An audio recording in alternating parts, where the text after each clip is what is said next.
જય શ્રી કૃષ્ણ મિત્રો, ઉત્સવનો મહિમા ચેનલમાં આપનું સ્વાગત છે. મિત્રો, દર વર્ષે વૈશાખ વદ પડવાની તિથિને દિવસે નારદ જયંતિ મનાવવામાં આવે છે. બ્રહ્માજી એ નારદ મુનિના પિતા છે. દેવર્ષિ નારદ મુનિ ત્રણેય લોક આકાશ, પૃથ્વી અને પાતાળમાં યાત્રા કરીને દેવી દેવતાઓ અને અસુરો સુધી સંદેશો પહોંચાડે છે. દેવર્ષિ નારદ એ ભગવાન વિષ્ણુના અનન્ય ભક્ત છે. તેઓ સદા નારાયણ નારાયણ કરતાં કરતાં ત્રણેય લોકમાં ભ્રમણ કરે છે. મિત્રો, નારદ મુનિ એક સ્થાન પર રહી શકતા નથી અને એક સ્થાનથી બીજા સ્થાન પર સતત ભ્રમણ કરતા રહે છે. શું તમે જાણો છો કે નારદ મુનિ શા માટે એક સ્થાન પર ન રહેતા સતત ભ્રમણ કરતા રહે છે? મિત્રો, તેની પાછળ એક કથા છે. તે કથા આ મુજબ છે. માન્યતાઓ અનુસાર નારદ મુનિ બ્રહ્માજીના પુત્ર છે. બ્રહ્માજીના માનસ પુત્ર થવા માટે તેમણે પૂર્વજન્મમાં કઠોર તપ કર્યું હતું. નારદ મુનિ તેમના પૂર્વજન્મમાં ગંધર્વ કુળમાં જન્મ્યા હતા. તે જન્મમાં તેમને પોતાના રૂપ પર અભિમાન હતું અને તેનું નામ ઉપબર્હણ હતું. એકવાર કેટલીક અપ્સરાઓ અને ગંધર્વ ગીત અને નૃત્ય કરી ભગવાન બ્રહ્માની ઉપાસના કરતા હતા.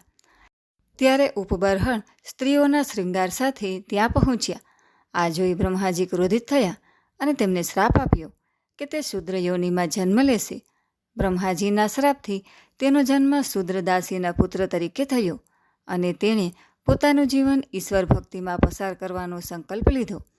ઈશ્વરને જાણવા માટે અને તેના દર્શન કરવા માટે તેણે સતત તપ કર્યું. ત્યારે આકાશવાણી થઈ કે આ જન્મમાં તેને ભગવાનના દર્શન થશે નહીં, પરંતુ બીજા જન્મમાં તેમને પાર્ષદના રૂપમાં તે પ્રાપ્ત થશે. શાસ્ત્રો અનુસાર નારદજીને બ્રહ્માજીએ સૃષ્ટિના કામમાં ભાગીદાર થવા કહ્યું અને વિવાહ કરવા કહ્યું, પરંતુ નારદજીએ પોતાના પિતાની આજ્ઞાનું પાલન કર્યું નહીં. ત્યારે ક્રોધિત થઈને બ્રહ્માજીએ દેવર્ષિ નારદને આજીવન અવિવાહિત રહેવા અને ભ્રમણ કરતું રહેવાનો શ્રાપ આપ્યો. એક એવી માન્યતા પણ છે કે નારદજી પહેલા સંદેશવાહક હતા, જે એક લોકના સમાચાર બીજા લોક સુધી પહોંચાડતા. આ કારણે તેઓ ત્રણેય લોકમાં ભ્રમણ કરતા રહે છે. તેમની આ આદત પાછળ એક કથા પણ જોડાયેલી છે. રાજા દક્ષની પત્ની આસક્તિને 10,000 પુત્રનો જન્મ થયો હતો, પરંતુ નારદજીએ તેમને મોક્ષની શિક્ષા આપી રાજપાટથી વંચિત કરી દીધા હતા. આ વાતથી નારાજ થઈ રાજા દક્ષએ નારદજીને શ્રાપ આપ્યો કે તે હંમેશા ભટકતા રહેશે અને એક સ્થાન પર વધારે સમય સુધી ટકી શકશે નહીં.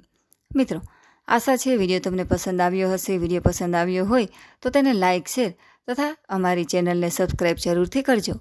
સર્વે ભક્તોને મારા જય શ્રી કૃષ્ણ.